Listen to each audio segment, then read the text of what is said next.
எதிர்காலம் வரும், என் கடமை வரும். இந்த கூட்டத்தின் ஆட்டத்தை ஒழிப்பேன்.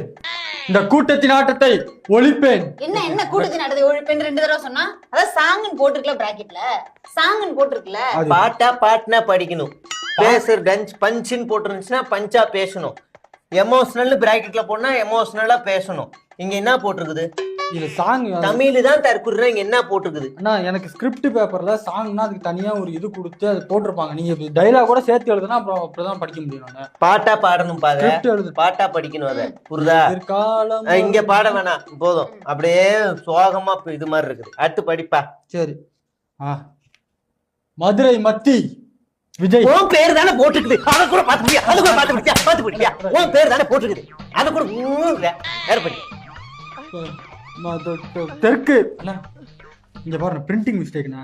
தெற்கு கிழக்கு எல்லாத்துலயும் என் பேரே போட்டிருக்குண்ணா. அது சோ உன் பேரு போட்டுனாலும் படிக்க மாட்டேன், போட்டாலும் படிக்க மாட்டேன். அதை பார்த்து எல்லாத்தையும் அப்படியே படிச்சு சொல்ல. உனக்கு புரியாது. உனக்கு அப்படியே படி. மாத்தி உங்க பேரு ஏமா சொல்லுமா? அப்படியே படியப்பா பாத்து. சரி. மதுரை மத்தி அஜய். தெற்கு அஜய். கிழக்கு அஜய். மேற்கு அஜய். வேற என்ன ஊருண்ணா? அவ்வளவுதான். தலைவலியா இந்த தைலம், மூட்டு வலியா இந்த தைலம், முதுகு வலியா இந்த தைலம். அவ்வளவுதான். அந்த டோன்லயே பண்ணுப்பா. புரியுதா? அடுத்து கடைசி சீக்கிரம் படிச்சு சொல்ல. வீட்டுக்கு போகணுமா வேணாமா? நீ 6 மணிக்கு வீட்டுக்கு போகணுமா வேணாமா? வீட்டுக்கு போகணும். அப்ப நீ சீக்கிரம் போய்